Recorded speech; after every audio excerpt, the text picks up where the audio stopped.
नमस्कार, मी चंद्र आडागळे. तुम्ही बघताय जनजागृती न्यूज. आपलं जनजागृती न्यूजमध्ये स्वागत आहे. अहमदिया मस्जिद परिसरात स्पार्किंगमुळे भीतीचे वातावरण. महावितरणच्या दीर्घाईवर समाजसेवकचा संताप.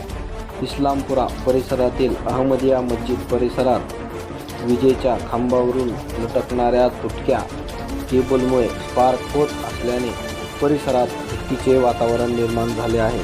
आठवड्याभरापूर्वी मोहम्मदिया कॉलनीमध्ये असाच स्वरूपाची घटना घडली होती. तेथे चालू लाईनची तार तुटून आयशर गाडीवर पडल्याने संपूर्ण गाडी जळून खाक झाली होती. आज पुन्हा एकदा असाच प्रकार चालू लाईनच्या केबल खांब्यावरून लटकत असून त्यातून स्पार्क होत असल्याचे नागरिकांनी पाहिले. त्यामुळे परिसरातील नागरिकांमध्ये भीतीचे वातावरण निर्माण झाले आहे.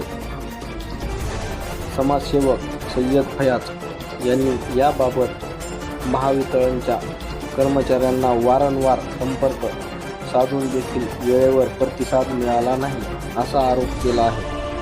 तसेच तातडीने या तुटलेल्या व धोकादायक केबलची दुरुस्ती करावी अशी मागणी सय्यद फयाज यांनी महावितरण कंपनीकडे केली आहे. जनजागृती न्यूज, बीड.